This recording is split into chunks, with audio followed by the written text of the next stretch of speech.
Lord, ಕರ್ತನ ನಾಮಕ್ಕೆ ಮಹಿಮೆ ಉಂಟಾಗಲಿ. ಈ ಮೂಲಕ ನಮ್ಮನ್ನು ವೀಕ್ಷಿಸುತ್ತಿರುವಂತೆ ನಿಮ್ಮೆಲ್ಲರಿಗೂ ಪ್ರಭುವಾದ ಯೇಸು ಕ್ರಿಸ್ತನ ನಾಮದಲ್ಲಿ ನನ್ನ ಪ್ರೀತಿಯ ವಂದನೆಗಳನ್ನು ತಿಳಿಸ್ತೇನೆ.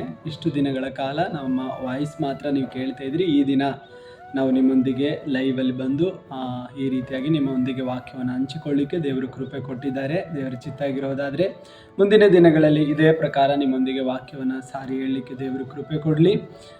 ದೇವರಿಗೆ ಮಹಿಮೆ ಉಂಟಾಗಲಿ. ಈ ದಿನ ನಾವು ದೇವರ ವಾಕ್ಯದ ಮೂಲಕ ಅನೇಕ ವಿಷಯಗಳನ್ನು ನಾವು ಕಲೀಲಿಕ್ಕಾಗಿ ಹೋಗ್ತಾ ಇದ್ದೇವೆ.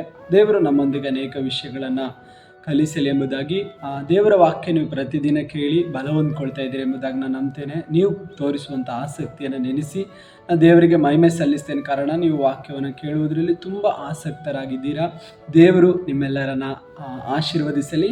ಮುಂದಿರುವ ಸಮಯ ದೇವರು ನಮ್ಮೊಂದಿಗೆ ಮಾತಾಡಲಿಕ್ಕಾಗಿ ನಮ್ಮ ಕಣ್ಣುಗಳನ್ನು ಮುಚ್ಚೋಣ. ನಾವು ಪ್ರಾರ್ಥನೆ ಮಾಡೋಣ. ನನ್ನೊಂದಿಗೆ ಸೇರಿ ನೀವು ಪ್ರಾರ್ಥನೆ ಮಾಡುವಿರಾ? ಪ್ರೀತಿ ಸ್ವರೂಪನಾದ ತಂದೆಯೇ, ಒಳ್ಳೆ ಸಮಯಕ್ಕಾಗಿ ಸ್ತೋತ್ರ. ಪ್ರತಿದಿನ ನೀವು ನಮ್ಮೊಂದಿಗೆ ನಿನ್ನ ವಾಕ್ಯದ ಮೂಲಕ ಮಾತಾಡಿ ನಮ್ಮನ್ನು ಬಲಪಡಿಸಿ, ನಮ್ಮನ್ನು ಧೈರ್ಯಪಡಿಸಿ, ನಮ್ಮನ್ನು ಕ್ರಮಪಡಿಸುತ್ತಿರುವುದಕ್ಕಾಗಿ ಸ್ತೋತ್ರ. ಈ ದಿನವೂ ಕೂಡ ನೀವು ನಮ್ಮೊಂದಿಗೆ ಮಾತಾಡಿರಿ. ಯಾವ ವಿಷಯದ ಕುರಿತು ನೀವು ನಮ್ಮೊಂದಿಗೆ ಮಾತಾಡ್ಲಿಕ್ಕೆ ಬಯಸ್ತಿದ್ರು ಆ ವಿಷಯದ ಕುರಿತು ನೀವು ಮಾತಾಡಿರಿ ಎಂಬುದಾಗಿ ಕರ್ತನೆ ನಿನ್ನ ಕರಗಳಲ್ಲಿ ನಮ್ಮನ್ನು ಒಪ್ಪಿಸ್ತೇವೆ. ಎಲ್ಲ ಘನತೆ ನಿನಗೆ. ನಿನ್ನ ಮಕ್ಕಳೊಂದಿಗೆ ನೀನು ಮಾತಾಡುವ ನಿನ್ನ ಕೃಪೆಗಾಗಿ ಸ್ತೋತ್ರ. ಯೇಸುವಿನ ನಾಮದಲ್ಲಿ ತಂದೆಯೇ, ಆಮೇನ್ ಆಮೇನ್. ಈ ದಿನದ ವಾಕ್ಯ ಸಂದೇಶದ ಅಥವಾ ನಿಮ್ಮೊಂದಿಗೆ ಮಾತಾಡಲಿಕ್ಕಿರುವಂಥ ವಿಷಯ ಏನೆಂಬುದಾಗಿ ನಾವು ನೋಡೋದಾದರೆ, ಪವಿತ್ರಾತ್ಮನಿಗೆ ವಿರೋಧವಾದ ಪಾಪಗಳು.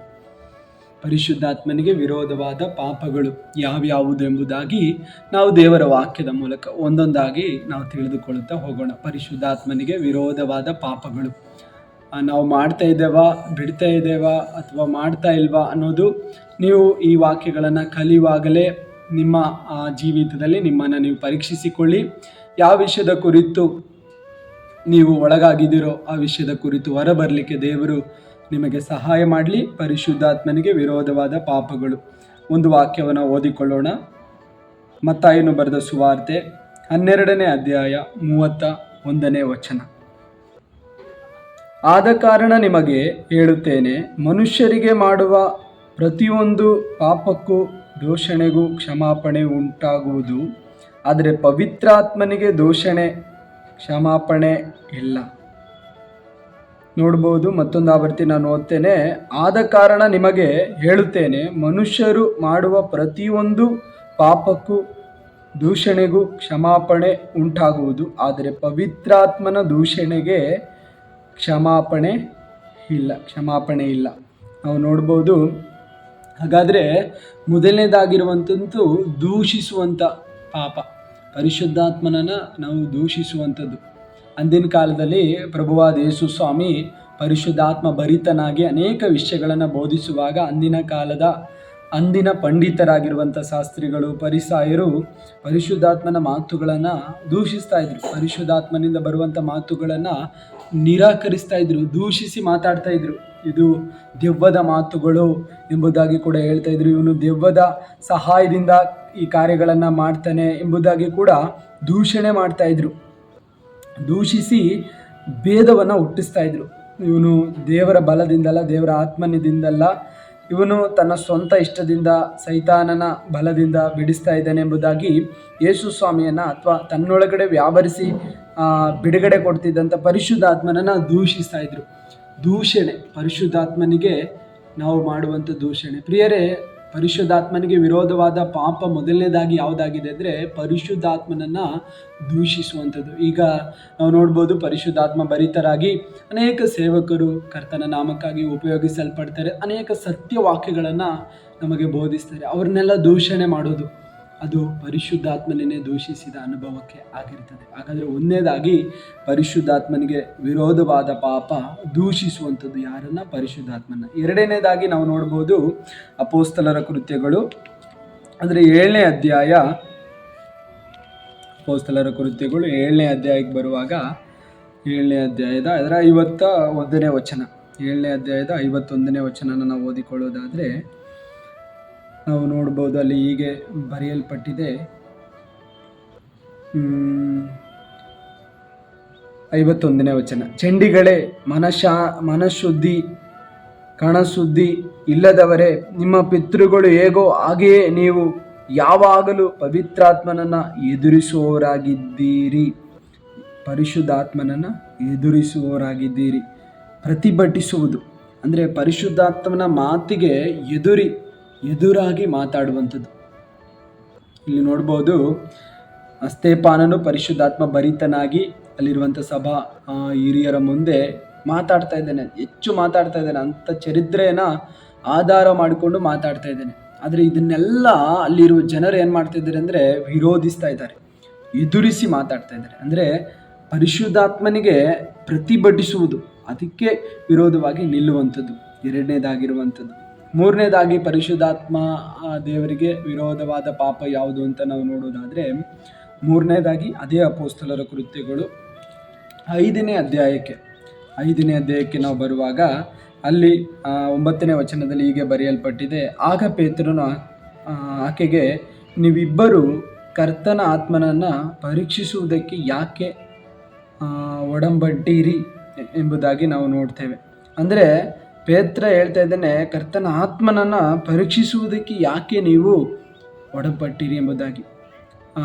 ಮತ್ತು ಅದರ 3ನೇ ವಚನ ಓದಿಕೊಂಡ್ರೆ ನಾವು ನೋಡ್ಬೋದು, 5ನೇ ಅಧ್ಯಾಯ 3ನೇ ವಚನದಲ್ಲಿ ಹೀಗೆ ಬರೆಯಲ್ಪಟ್ಟಿದೆ, ಆಗ ಪೇತ್ರನು, ಅನನ್ಯ, ಸೈತಾನನು ನಿನ್ನ ಹೃದಯದಲ್ಲಿ ತುಂಬಿಕೊಂಡಿದ್ದೇನು, ನೀನು ಯಾಕೆ ಆ ಹೊಲದ ಕ್ರಯದಲ್ಲಿ ಕೆಲವನ್ನ ಬಚ್ಚಿಟ್ಟುಕೊಂಡು ಪವಿತ್ರಾತ್ಮನನ್ನು ವಂಚಿಸಬೇಕೆಂದಿದ್ದಿ. ಅಲ್ಲಿ ನೋಡ್ಬೋದು, ಈ ಕುಟುಂಬ ತೀರ್ಮಾನ ಮಾಡಿದೆ, ಅನನ್ಯ ಮತ್ತು ಸಫೇರಳು. ಈ ಕುಟುಂಬ ತೀರ್ಮಾನ ಮಾಡ್ತು, ನಮ್ಮ ಹೊಲವನ್ನು ಮಾರಿ ಪರಿಪೂರ್ಣವಾಗಿ ದೇವರಿಗಾಗಿ ನಾವು ದಾರಿ ಎಳೆಯೋಣ ಎಂಬುದಾಗಿ, ಕೊಟ್ಟುಬಿಡೋಣ ಎಂಬುದಾಗಿ ತೀರ್ಮಾನ ಮಾಡ್ತು. ಅವರು ತೀರ್ಮಾನ ಮಾಡಿದ್ದು ದೇವರಿಗೆ ಮಾತ್ರ ಗೊತ್ತು. ಆದರೆ ಅದರಲ್ಲಿ ಏನು ಮಾಡಿದ್ರು ಅಂದರೆ, ತೀರ್ಮಾನದ ನಂತರ ಅವರು ಅರ್ಧವನ್ನು ಬಚ್ಚಿಟ್ರು. ಅಂದರೆ ದೇವರನ್ನೇ ಪರೀಕ್ಷಿಸೋದು, ಪರಿಶುದ್ಧಾತ್ಮನನ್ನು ಪರೀಕ್ಷಿಸೋದು. ನಮ್ಮೊಳಗಡೆ ವಾಸವಾಗಿರುವ ಪರಿಶುದ್ಧಾತ್ಮನಿಗೆ ಎಲ್ಲವೂ ಗೊತ್ತು, ಆತನನ್ನು ನಾವು ಯಾವುದರ ರೀತಿಯಲ್ಲಿ ಕೂಡ ಪರೀಕ್ಷಿಸ್ಲಿಕ್ಕಾಗಲ್ಲ. ಅದೇ ಮೂರನೇದಾಗಿರುವಂಥ ಪವಿತ್ರಾತ್ಮನಿಗೆ ವಿರೋಧವಾದ ಪಾಪ ಪರೀಕ್ಷಿಸುವಂಥದ್ದು. ಮತ್ತು 4ನೇದಾಗಿ ನಾವು ನೋಡ್ಬೋದು, ಅದೇ 5ನೇ ಅಧ್ಯಾಯ 3ನೇ ವಚನ, ನಾನು ಈಗಾಗಲೇ ಓದಿದ್ದೇನೆ, ಮತ್ತೊಮ್ಮೆ ಓದ್ತೇನೆ. ಆಗ ಪೇತ್ರನು, ಅನನೀಯ, ಸೈತಾನನು ನಿನ್ನ ಹೃದಯದಲ್ಲಿ ತುಂಬಿಕೊಂಡಿದ್ದೇನು, ನೀನು ಯಾಕೆ ಆ ಹೊಲದ ಕ್ರಯದಲ್ಲಿ ಕೆಲವನ್ನ ಬಚ್ಚಿಟ್ಟುಕೊಂಡು ಪವಿತ್ರಾತ್ಮನನ್ನು ವಂಚಿಸಬೇಕೆಂದಿದ್ದಿ. 4ನೇದಾಗಿ ನಾವು ನೋಡ್ಬೋದು, ಪರಿಶುದ್ಧಾತ್ಮನಿಗೆ ವಿರೋಧವಾದ ಪಾಪ ಯಾವುದಂದರೆ ವಂಚಿಸುವುದು. ನೋಡಿ, ನಮ್ಮೊಳಗಡೆ ಆಲ್ರೆಡಿ ಪರಿಶುದ್ಧಾತ್ಮನಿಗೆ ಚೆನ್ನಾಗಿ ಗೊತ್ತು, ನಮ್ಮ ತೀರ್ಮಾನಗಳು, ನಮ್ಮ ಆಲೋಚನೆಗಳು, ನಮ್ಮ ಕಾರ್ಯಗಳೆಲ್ಲ ಆತನಿಗೆ ಗೊತ್ತಿದ್ದು ಕೂಡ ನಾವು ಆತನನ್ನು ಎಂದಿಗೂ ವಂಚಿಸ್ಲಿಕ್ಕಾಗಲ್ಲ. 4ನೇದಾಗಿ ಪರಿಶುದ್ಧಾತ್ಮನನ್ನು ವಂಚಿಸುವಂಥದ್ದು. 5ನೇದಾಗಿರುವಂಥ ಪರಿಶುದ್ಧಾತ್ಮನಿಗೆ ವಿರೋಧವಾದ ಪಾಪ ಯಾವುದಂದರೆ, ಎಫೆಸದವರಿಗೆ ಬರೆದ ಪತ್ರಿಕೆ 4ನೇ ಅಧ್ಯಾಯ 30ನೇ ವಚನನ ನಾವು ಓದಿಕೊಳ್ಳುವುದಾದರೆ, 4ನೇ ಅಧ್ಯಾಯ 30ನೇ ವಚನವನ್ನು ನಾವು ಓದಿಕೊಳ್ಳೋದಾದರೆ ಅಲ್ಲಿ ಈ ರೀತಿಯಾಗಿ ನಾವು ನೋಡ್ಬೋದು. 4ನೇ ಅಧ್ಯಾಯದ 30ನೇ ವಚನ ನಾನು ಓದುವವನಾಗಿರ್ತೇನೆ.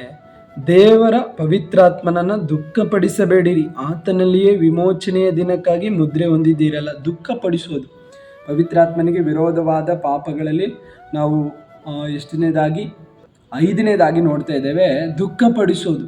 ಪರಿಶುದ್ಧಾತ್ಮನಿಗೆ ದುಃಖವಾದ ಕಾರ್ಯಗಳನ್ನು ನಮ್ಮ ಜೀವಿತದಲ್ಲಿ ನಾವು ಮಾಡೋದು. ಪರಿಶುದ್ಧಾತ್ಮನು ನಮ್ಮೊಳಗಡೆ ಇದ್ದುಕೊಂಡು ದುಃಖ ಪಡುವ ರೀತಿಯಲ್ಲಿ ನಾವು ಎಂದಿಗೂ ಏನು ಮಾಡಬಾರ್ದು, ಮಾಡ್ಲಿಕ್ಕೆ ಹೋಗ್ಬಾರ್ದು. ಪರಿಶುದ್ಧಾತ್ಮನ ನಮ್ಮೊಳಗಡೆ ಇದ್ಕೊಂಡು ದುಃಖ ಪಡಬಾರ್ದು. ದುಃಖಪಡಿಸುವಂಥದ್ದು ಪರಿಶುದ್ಧಾತ್ಮನಿಗೆ ಇಷ್ಟವಿಲ್ಲದ ಕಾರ್ಯಗಳನ್ನು, ಪಾಪಗಳನ್ನು, ಪಾಪ ಕೃತ್ಯಗಳನ್ನು, ಪಾಪ ಸ್ವಭಾವಗಳನ್ನು ನಮ್ಮಿಂದ ಪ್ರಕಟಿಸುವಾಗ ಪರಿಶುದ್ಧಾತ್ಮನು ನಮ್ಮೊಳಗಡೆ ಇದ್ಕೊಂಡು ಏನು ಮಾಡ್ತಾ ಇರ್ತಾನೆ, ದುಃಖ ಪಡ್ತಾ ಇರ್ತಾನೆ. ಪರಿಶುದ್ಧತೆ ಇಲ್ಲದೆ ಇರುವಂಥ ಕಾರ್ಯಗಳನ್ನು ಮಾಡುವಾಗ ಆತನು ನಮ್ಮ ವಿಷಯದಲ್ಲಿ ದುಃಖ ಪಡ್ತಾ ಇರ್ತಾನೆ. ಅದರಿಂದ 5ನೇದಾಗಿ ಪರಿಶುದ್ಧಾತ್ಮನನ್ನು ದುಃಖಪಡಿಸುವಂಥದ್ದು ನಾವು ನೋಡ್ಬೋದು. ಮತ್ತೆ ಮುಂದುವರಿಸಿ 1 ಥೆಸಲೋನಿಕ 5ನೇ ಅಧ್ಯಾಯದ 19ನೇ ವಚನವನ್ನು ನಾವು ಓದಿಕೊಳ್ಳೋದಾದರೆ, 1 ಥೆಸಲೋನಿಕ 5ನೇ ಅಧ್ಯಾಯದ 19ನೇ ವಚನವನ್ನು ಓದಿಕೊಳ್ಳೋದಾದರೆ ಹೀಗೆ ಬರೆಯಲ್ಪಟ್ಟಿದೆ, ಪ್ರವಾದನೆಗಳನ್ನು ಈನೈಸಬೇಡಿರಿ, ಆದರೆ ಎಲ್ಲವನ್ನ ಪರೀಕ್ಷಿಸಿ ಒಳ್ಳೆಯದನ್ನು ಭದ್ರವಾಗಿ ಹಿಡಿದುಕೊಳ್ಳಿರಿ. ಅದರ 19ನೇ ವಚನದಲ್ಲಿ ಆರಂಭದ ಭಾಗ ನಾನು ಬಿಟ್ಬಿಟ್ಟೆ. ಪವಿತ್ರಾತ್ಮನನ್ನು ನಂದಿಸಬೇಡಿರಿ. ಪರಿಶುದ್ಧಾತ್ಮನನ್ನು ನಾವೇನು ಮಾಡಬಾರ್ದು, ನಂದಿಸಬಾರದು. ನಾವು ನೋಡ್ಬೋದು, ಪರಿಶುದ್ಧಾತ್ಮನನ್ನು ನಂದಿಸಬಾರದು ಎಂಬುದಾಗಿ ದೇವರು ವಾಕ್ಯ ಹೇಳುವಾಗ ಈ ರೀತಿಯಾಗಿ ಹೇಳ್ತಾ ಇದೆ. ಅದರ 6ನೇದಾಗಿ ನಂದಿಸುವಂಥದ್ದು. ಪರಿಶುದ್ಧಾತ್ಮನು ನಮ್ಮೊಳಗಡೆ ಒಂದು ದೀಪದ ರೀತಿಯಲ್ಲಿ ಉರಿತಾ ಇರ್ತಾನೆ. ಆತನು ಯಾವಾಗಲೂ ನಮ್ಮ ಜೀವಿತದಲ್ಲಿ ಉರಿಯುವಂಥವನಾಗಬೇಕೇ ಹೊರತು ನಂದಿ ಹೋಗಬಾರ್ದು. ನಮ್ಮೊಳಗಡೆ ಯಾವಾಗಲೂ ಪ್ರಜ್ವಲಿಸ್ತಾ ಇರಬೇಕು. ಪರಿಶುದ್ಧಾತ್ಮನ ಕಾರ್ಯಗಳು ಪ್ರಜ್ವಲಿಸ್ತಾ ಇರಬೇಕೇ ಹೊರತು ನಂದಿ ಹೋಗಬಾರ್ದು. ಯಾವಾಗ ನಂದಿ ಹೋಗ್ತಾನೆ ಅಂದರೆ, ಪರಿಶುದ್ಧಾತ್ಮನಿಗೆ ಇಷ್ಟವಿಲ್ಲದ ಕಾರ್ಯಗಳು ನಮ್ಮ ಜೀವಿತದಲ್ಲಿ ತುಂಬಿಕೊಳ್ಳುವಾಗ ಆತನ ಕಾರ್ಯಗಳು ನಂದಿ ಹೋಗ್ತವೆ. ನೀವು ನಿಮಗೆ ನೋಡ್ಬೋದು, ನಿಮ್ಮ ಜೀವಿತದಲ್ಲಿ ದೇವರಾತ್ಮನು ಬೇಡ ಅನ್ನೋದನ್ನು ನೀವು ಮಾಡ್ಲಿಕ್ಕೆ ಮುಂದೆ ಹೋಗುವಾಗ, ದೇವರಾತ್ಮನು ತಡೆಯುವಂಥ ವಿಷಯಗಳ ಮೇಲೆ ನೀವು ಆಸಕ್ತಿ ತೋರಿಸುವಾಗ ನಿಮ್ಮೊಳಗಡೆ ಪರಿಶುದ್ಧಾತ್ಮನು ನಂದಿ ಹೋಗ್ತಾನೆ. ಅದು ಕೂಡ ಒಂದು ಪರಿಶುದ್ಧಾತ್ಮನಿಗೆ ವಿರೋಧವಾದ ಒಂದು ಪಾಪವಾಗಿದೆ. ನಾವು ಮುಂದುವರಿಸಿ ನೋಡ್ಬೋದು. 6ನೇದಾಗಿ ನೋಡಿದ್ದೇವೆ. 7ನೇದಾಗಿ ನಾವು ನೋಡೋದಾದರೆ ಇಬ್ರಿಯರಿಗೆ ಬರೆದ ಪತ್ರಿಕೆ ಅದರ 10ನೇ ಅಧ್ಯಾಯದ 29ನೇ ವಚನ. 10ನೇ ಅಧ್ಯಾಯದ 29ನೇ ವಚನ. 10ನೇ ಅಧ್ಯಾಯದ 29ನೇ ವಚನವನ್ನು ಓದಿಕೊಳ್ಳೋದಾದರೆ ನಾವು ನೋಡ್ಬೋದು, ಹೀಗೆ ಬರೆಯಲ್ಪಟ್ಟಿದೆ: ಯಾವನು ದೇವಕುಮಾರನನ್ನು ತುಳಿದು ಒಡಂಬಡಿಕೆಯನ್ನು ಸ್ಥಿರಪಡಿಸಿದಂಥ, ತನ್ನನ್ನು ಪವಿತ್ರ ಮಾಡಿದಂಥ ರಕ್ತವನ್ನು ಅಶುದ್ಧವೆಂದೆಣಿಸಿ ದೇವರ ಕೃಪವಾಗಿರುವ ಪವಿತ್ರಾತ್ಮನನ್ನು ತಿರಸ್ಕಾರ ಮಾಡುತ್ತಾನೋ ಅವನು ಇನ್ನೂ ಎಷ್ಟು ಘೋರವಾದ ದಂಡನೆಗೆ ಪಾತ್ರನಾಗಿರಬೇಕೆಂಬುದನ್ನು ಯೋಚಿಸಿರಿ. ಅಂದರೆ ಅಲ್ಲಿ ನೋಡ್ಬೋದು, ಆತ್ಮನನ್ನು ತಿರಸ್ಕರಿಸುವಂಥದ್ದು, ಪರಿಶುದ್ಧಾತ್ಮನನ್ನೇ ತಿರಸ್ಕರಿಸುವಂಥದ್ದು ಯಾವುದು? ದೇವರ ಕೃಪಾವರವಾಗಿರುವ ಪರಿಶುದ್ಧಾತ್ಮನನ್ನು ಅಥವಾ ಆತ್ಮನನ್ನು ತಿರಸ್ಕಾರ ಮಾಡೋದು. 7ನೇದಾಗಿ ತಿರಸ್ಕರಿಸುವಂಥದ್ದು, ಪರಿಶುದ್ಧಾತ್ಮನಿಗೆ ವಿರೋಧವಾದ ಪಾಪಗಳು ಎಂಬುದಾಗಿರುವಂಥ ವಿಷಯದಲ್ಲಿ 1ನೇದಾಗಿ ದೂಷಿಸುವಂಥದ್ದು, 2ನೇದಾಗಿ ಪ್ರತಿಭಟಿಸುವಂಥದ್ದು, 3ನೇದಾಗಿ ನೋಡ್ಬೋದು ಪರೀಕ್ಷಿಸುವಂಥದ್ದು, 4ನೇದಾಗಿ ವಂಚಿಸುವಂಥದ್ದು, 5ನೇದಾಗಿ ದುಃಖಪಡಿಸುವಂಥದ್ದು, 6ನೇದಾಗಿ ನಂದಿಸುವಂಥದ್ದು, 7ನೇದಾಗಿ ತಿರಸ್ಕರಿಸುವಂಥದ್ದು. ಇಷ್ಟು ಕಾರ್ಯಗಳು ಪರಿಶುದ್ಧಾತ್ಮನಿಗೆ ವಿರೋಧವಾದ ಪಾಪಗಳಾಗಿದೆ. ಇದರಲ್ಲಿ ಯಾವುದಾದ್ರೂ ನಮ್ಮ ಜೀವಿತದಲ್ಲಿ ಇರೋದಾದರೆ ನಾವು ಬಿಟ್ಟು ಬಿಡೋಣ. ಇದು ಪರಿಶುದ್ಧಾತ್ಮನಿಗೆ ಇಷ್ಟವಲ್ಲದ ಕಾರ್ಯಗಳು, ಪರಿಶುದ್ಧಾತ್ಮನಿಗೆ ವಿರೋಧವಾದ ಕಾರ್ಯಗಳು ಇದಾಗಿದೆ ಪ್ರಿಯರೇ. ಅದರಿಂದ ಇದು ನಿಮ್ಮ ಜೀವಿತದಲ್ಲಿ ಯಾವುದಾದ್ರೂ ನಿಮ್ಮಲ್ಲಿ ಆಳ್ವಿಕೆ ಮಾಡ್ತಿರೋದಾದರೆ ನಿಮ್ಮನ್ನು ನಾನು ಕೇಳ್ಕೊಳ್ತೇನೆ, ಈ ದೇವರ ವಾಕ್ಯದ ಮೂಲಕ ಎಚ್ಚರಿಸ್ತೇನೆ, ಬಿಟ್ಟು ಬಿಡಿ. ಇದು ಯಾವುದಾದ್ರೂ ನಿಮ್ಮಲ್ಲಿ ಆಳ್ವಿಕೆ ಮಾಡ್ತಿರೋದಾದರೆ ಇವತ್ತೇ ಅದನ್ನು ಬಿಟ್ಟು ಪರಿಶುದ್ಧಾತ್ಮನಿಗೆ ನಿಮ್ಮನ್ನು ನೀವು ಒಪ್ಪಿಸಿಕೊಟ್ಟು, ದೇವರೇ ನೀನು ನನ್ನನ್ನು ಮುನ್ನಡೆಸು, ಪರಿಶುದ್ಧಾತ್ಮನೇ ನೀನು ನನ್ನನ್ನು ಆಳ್ವಿಕೆ ಮಾಡು, ನೀನು ನನ್ನನ್ನು ಪೋಷಿಸು, ನೀನು ನನ್ನನ್ನು ಎಚ್ಚರಿಸಿ ಎಂಬುದಾಗಿ ಪರಿಶುದ್ಧಾತ್ಮನ ಕರಗಳಲ್ಲಿ ನಮ್ಮನ್ನೇ ನಾವು ಒಪ್ಪಿಸಿಕೊಡೋಣ. ಕಣ್ಣುಗಳನ್ನು ಮುಚ್ಚೋಣ, ಪ್ರಾರ್ಥನೆ ಮಾಡೋಣ. ಪ್ರೀತಿ ಸ್ವರೂಪನಾದ ತಂದೆಯೇ, ಒಳ್ಳೆ ಸಮಯಕ್ಕಾಗಿ ಸ್ತೋತ್ರ. ಪರಿಶುದ್ಧಾತ್ಮನಿಗೆ ವಿರೋಧವಾದ ಪಾಪಗಳು ಯಾವ್ಯಾವೆಂಬುದಾಗಿ ನಾವು ತಿಳ್ಕೊಂಡಿದ್ದೇವೆ ದೇವರೇ. ತಿಳ್ಕೊಂಡ ನಮ್ಮ ಜೀವಿತದಲ್ಲಿ ಹೇಗೆ ಅದನ್ನು ನಾವು ಮಾಡದೆ ಈ ದಿನವೇ ಅದನ್ನು ಎಚ್ಚೆತ್ತುಕೊಂಡು ಬಿಟ್ಟು ಬಿಡಲಿಕ್ಕೆ ನಮಗೆ ಕೃಪೆ ಕೊಡು ದೇವರೇ. ಪರಿಶುದ್ಧಾತ್ಮನನ್ನು ದೂಷಿಸಿ ಮಾತಾಡುವ ಸ್ವಭಾವ ನನ್ನಲ್ಲಿ ಇರುವುದಾದರೆ ಇವತ್ತೇ ನನ್ನನ್ನು ಬಿಟ್ಟು ಹೋಗಲಿ ಸ್ವಾಮಿ. ಪರಿಶುದ್ಧಾತ್ಮನಿಗೆ ಪ್ರತಿಭಟಿಸುವುದಾದರೆ, ಪರಿಶುದ್ಧಾತ್ಮನ ಮೂಲಕ ದೇವರ ಸೇವಕರು ನನ್ನೊಂದಿಗೆ ಮಾತಾಡುವಾಗ ನನ್ನ ಮನಸ್ಸಿನಲ್ಲೇ ನಾನು ಅದನ್ನು ನಿರಾಕರಿಸಿ ಅದನ್ನು ಪ್ರತಿಭಟಿಸಿ ಮಾತಾಡುತ್ತಿರುವುದಾದರೆ ದೇವರೇ, ಅದರಿಂದಲೂ ಒಂದು ಬದಲಾವಣೆ ನನಗೆ ಉಂಟಾಗಲಿ ಸ್ವಾಮಿ. ದೇವರೇ, 3ನೇದಾಗಿ ಪರಿಶುದ್ಧಾತ್ಮನನ್ನು ದೇವರೇ ನಾನು ಪರೀಕ್ಷಿಸುತ್ತಿರುವುದಾದರೆ ದೇವರೇ ನನ್ನಲ್ಲಿ ಒಂದು ಮಾರ್ಪಾಡು ಉಂಟಾಗಲಿ. 4ನೇದಾಗಿ ನೋಡ್ತೇವೆ, ಪರಿಶುದ್ಧಾತ್ಮನನ್ನು ನಾವು ವಂಚಿಸುತ್ತಿರುವುದಾದರೆ ದೇವರೇ, ನನ್ನ ಇಷ್ಟ ಬಂದಾಗೆ ನಾನು ನಡೆದು ಪರಿಶುದ್ಧಾತ್ಮನ ದೇವರೇ ನನ್ನೊಳಗಡೆ ಇದ್ದುಕೊಂಡು ಆತನನ್ನು ವಂಚಿಸುತ್ತಿರುವುದಾದರೆ ನನ್ನಲ್ಲಿ ಒಂದು ಬದಲಾವಣೆ ಆಗಲಿ ಸ್ವಾಮಿ. ನಾವು ನೋಡ್ಬೋದು, ಪರಿಶುದ್ಧಾತ್ಮನನ್ನು ದುಃಖಪಡಿಸುತ್ತಿರುವುದಾದರೆ, ನಂದಿಸುತ್ತಿರುವುದಾದರೆ, ತಿರಸ್ಕರಿಸುತ್ತಿರುವುದಾದರೆ ಇದೆಲ್ಲದರಲ್ಲಿ ಒಂದು ಬದಲಾವಣೆ ನನ್ನಲ್ಲಿ ಕರ್ತನೆ ಕೇಳುತ್ತಿರುವ ಪ್ರತಿಯೊಬ್ಬರಲ್ಲಿಯೂ ನೀನು ಅನುಗ್ರಹಿಸೆಂಬುದಾಗಿ ಪ್ರಾರ್ಥಿಸ್ತೇನೆ. ಪರಿಶುದ್ಧಾತ್ಮನಿಗೆ ವಿರೋಧವಾದ ಪಾಪಗಳು ಯಾವ್ಯಾವುದೆಂಬುದಾಗಿ ತಿಳಿದುಕೊಂಡು ದೇವರೇ ನಾವು ಹಾಗೆ ಇರದೆ ಅದರಲ್ಲಿ ಒಂದು ಬದಲಾವಣೆಯನ್ನು ಮುಂದಿನ ದಿನಗಳಲ್ಲಿ ಅದನ್ನು ಮಾಡದೆ ದೇವರೇ, ಪರಿಶುದ್ಧಾತ್ಮನಿಗೆ ಇದು ವಿರೋಧವಾದ ಕಾರ್ಯ ಎಂಬುದಾಗಿ ತಿಳಿದು ದೇವರೇ ನಮ್ಮನ್ನೇ ನಿನ್ನ ಕರೆಗಳಲ್ಲಿ ಒಪ್ಪಿಸಲಿಕ್ಕೆ ಕೃಪೆ ಕೊಡು ಸ್ವಾಮಿ.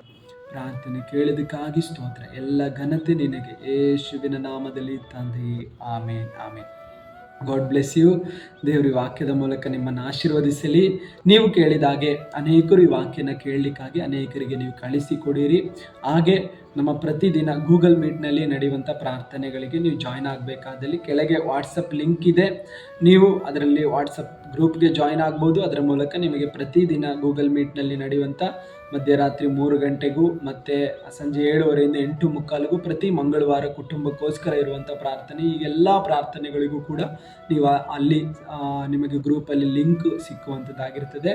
ಹಾಗೆ ನಿಮಗೆ ಯಾವುದಾದ್ರೂ ಪ್ರಾರ್ಥನಾ ಮನವಿಗಳಿರೋದಾದರೆ ಕೆಳಗೆ ಕೊಟ್ಟಿರುವ ನೀವು ನಂಬರಿಗೆ ಸಂಪರ್ಕಿಸೋದಾದರೆ ನಾವು ನಿಮಗೋಸ್ಕರ ಪ್ರಾರ್ಥನೆ ಮಾಡುವವರಾಗಿರ್ತೀವಿ. ಹಾಗೆ ಪ್ರತಿ ತಿಂಗಳು ರಾಮನಗರದಲ್ಲಿ ಒಂದು ಬಿಡುಗಡೆ ಕೂಟವನ್ನು ನಾವು ಏರ್ಪಡಿಸ್ಕೊಂಡಿದ್ದೇವೆ. ಮುಖ್ಯವಾಗಿ ಮಕ್ಕಳಿಲ್ಲದವರಿಗಾಗಿ, ಮದುವೆ ಆಗದವರಿಗಾಗಿ, ಸಾಲದಲ್ಲಿ, ರೋಗದಲ್ಲಿ, ಇನ್ನಿತರ ಸಮಸ್ಯೆಯಲ್ಲಿರುವಂಥವರ ಬಿಡುಗಡೆಗಾಗಿ ರಾಮನಗರದಲ್ಲಿ ನಾವು ಬಿಡುಗಡೆ ಕೂಟವನ್ನು ಪ್ರತಿ ತಿಂಗಳು 30ನೇ ತಾರೀಕು, ಆದರೆ ಈ ಆಗಸ್ಟ್ ತಿಂಗಳಲ್ಲಿ ಮಾತ್ರ 31ನೇ ತಾರೀಕಲ್ಲಿ ನಾವು ಏರ್ಪಡಿಸ್ಕೊಂಡಿದ್ದೇವೆ. ಪ್ರತಿ ತಿಂಗಳು ಇರ್ತದೆ. ನೀವು ರಾಮನಗರದಲ್ಲಿ ಸುತ್ತಮುತ್ತ ಹತ್ತಿರದಲ್ಲಿ ಇರುವುದಾದರೆ ಆ ಕೂಟದಲ್ಲಿ ಜಾಯ್ನ್ ಆಗಿ. ಖಂಡಿತವಾಗಿ ಅನೇಕರಲ್ಲಿ ದೇವರು ಈಗಾಗಲೇ ಕಾರ್ಯ ಮಾಡಿದ್ದಾರೆ, ಅನೇಕರ ಜೀವಿತದಲ್ಲಿ ಬದಲಾವಣೆ ತರ್ತಾ ಇದ್ದಾರೆ. ನಿಮ್ಮ ಜೀವಿತದಲ್ಲಿ ಕೂಡ ಈಗ ಹೇಳಿದ ಯಾವುದಾದ್ರೂ ಒಂದು ಪರಿಸ್ಥಿತಿಯಲ್ಲಿ ನೀವು ಹಾದು ಹೋಗುತ್ತಿರುವುದಾದರೆ, ಮಕ್ಕಳಿಲ್ಲದೆ, ಮದುವೆ ಆಗದೆ, ಸಾಲದಲ್ಲಿ, ರೋಗದಲ್ಲಿ ನೀವು ಇರುವುದಾದರೆ, ಆ ಕೂಟದಲ್ಲಿ ನೀವು ಭಾಗಿಯಾಗುವುದಾದರೆ ಖಂಡಿತವಾಗಿಯೂ ದೇವರು ನಿಮ್ಮನ್ನು ಬಿಡಿಸುವವನಾಗಿದ್ದಾನೆ. ನಾವು ಪ್ರಾರ್ಥಿಸ್ತೇವೆ, ದೇವರು ಕಾರ್ಯ ಮಾಡ್ತಾರೆ. ನೀವು ಜಾಯ್ನ್ ಆಗಿ ಆ ಕೂಟದಲ್ಲಿ ಭಾಗಿಯಾಗಿ ನೀವು ಬಿಡುಗಡೆ ಹೊಂದಿಕೊಳ್ಳಿ. ಅನೇಕರನ್ನು ಈ ಪರಿಸ್ಥಿತಿಯಲ್ಲಿ ಹೋಗುವವರನ್ನು ನೀವು ಕರತನ್ನಿ. ದೇವರು ಅವರಲ್ಲಿ ಒಂದು ಬದಲಾವಣೆ ತರಲಿ. God bless you. ದೇವರು ಈ ವಾಕ್ಯದ ಮೂಲಕ ನಿಮ್ಮೆಲ್ಲರನ್ನು ಆಶೀರ್ವದಿಸಲಿ. Praise the Lord, praise the lord.